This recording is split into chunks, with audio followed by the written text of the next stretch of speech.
মাটনের রেসিপিটা একবার করে দেখতে পারেন। প্রথমে মাটনগুলোকে ধুয়ে নিয়েছি, এরপরে কড়াইতে তেল দিয়ে আলু দিয়ে সামান্য লবণ দিয়ে ভেজে তুলে নিয়েছি। এরপরে গরম মশলা ফোড়ন দিয়েছি তেজপাতা, এলাচি আর সাদা জিরে ফোড়ন দিয়ে তার ভিতরে পেঁয়াজ কুচি দিয়ে দিয়েছি। হালকা নরম হলে মটনগুলো দিয়ে দিয়েছি, একটু ভেজে নিয়েছি। এরপরে গুঁড়া মশলার ভিতরে দিয়েছি হলুদ গুঁড়ো, লঙ্কা গুঁড়ো, কাশ্মীরি রেড চিলি পাউডার আর দিয়েছিলাম গোলমরিচের গুঁড়ো, সাথে দিয়েছিলাম স্বাদ মতো লবণ, দিয়ে ভালো করে কষিয়ে নিয়েছিলাম।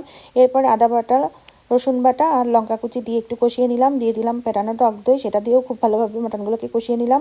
এরপরে সিদ্ধ হওয়ার জন্য গরম জল দিয়ে দিলাম 30 মিনিট মতো। আমি ঢেকে দেব সিদ্ধ করার জন্য। এখন একটা মশলা তৈরি করে নেব। জিরা, ধনিয়া আর শুকনো লঙ্কা একটু শুকনো খোলায় ভেজে গুঁড়ো করে নিলাম। 30 মিনিট পরে ঢাকনাটা খুলে এর ভিতরে ভেজে রাখা আলুগুলো দিয়ে দিলাম গরম মশলা আর রেডি করে রাখা মশলাটা।